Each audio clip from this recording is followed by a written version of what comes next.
"What are you doing?" I shouted, running out of the house. My car was already being loaded onto a tow truck. Two uniformed men weren't in a hurry to explain. "Parking violation," one of them said. "There's a no parking sign." I looked around, and sure enough, right in front of my house was a sign. New, shiny, freshly installed. It wasn't there yesterday. And then I saw her. Karen, the HOA president, standing on her lawn, coffee in hand, with a satisfied look on her face, like she'd just won a righteousness marathon. You have to respect the rules. Signs aren't put up for nothing. I didn't respond, because deep down I already knew who put up that sign. But to understand how it all started, we need to go back a few hours. That morning, everything was normal. I came back from the store and parked in front of my house, right in the same spot I'd been using for 5 years. No lines, no signs, just a regular patch of asphalt in front of my fence. No restrictions. I got out of the car, closed the door, and then heard the familiar, "Parking here again?" Karen's voice. She was standing on her lawn, that same tone she always had before a storm. "What's wrong with that?" I asked. "It looks messy, like no one's managing the space. This is a street. This is our neighborhood." I just sighed and headed to the house. "Don't you think your car ruins the aesthetic?" She added.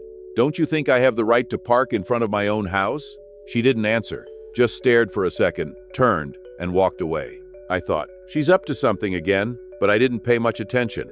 Unfortunately, because with Karen, it always starts with silence and a look. The next morning, I stepped outside and something immediately felt off. I took a few steps toward the curb and froze. Right by my house, on a pole, was a new sign. No parking. Clean, shiny, just freshly installed. I looked around, and of course she was already there. Karen, standing with coffee, watching me read the sign. "New rules. No one's allowed to park here." Who decided that? "The HOA. It's a safety issue." Funny, because I didn't see that sign here yesterday. "Maybe you didn't notice, but now it's here, so park somewhere else." I looked at the sign, then at her. "This is illegal," I said, "and you know it. And you know that violations come with penalties. This is my home, Karen, and I'll park where I've always parked." She took a sip of coffee, smirked. Well, we'll see." I woke up to the sound of metal, looked out the window, and froze. My car was being loaded onto a tow truck, right under that fake sign. I ran outside. "What are you doing? This is private property." "Parking violation," one of the workers said. "There's a no parking sign." And then I saw her, Karen, the HOA president, standing by her lawn, smug, grinning ear to ear. "Rules must be respected," she said. "Signs don't go up for no reason."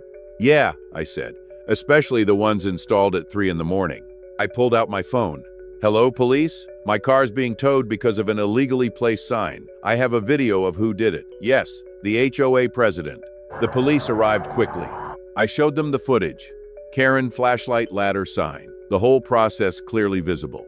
The officer watched in silence, then looked at me. "This is in front of your house?" "Yes, and I definitely didn't install any signs." The officer approached Karen. "You're under arrest for unauthorized installation of a traffic sign, tampering with public infrastructure, and misleading municipal services," he said clearly. Karen turned red. This was for safety. He parks wherever he wants."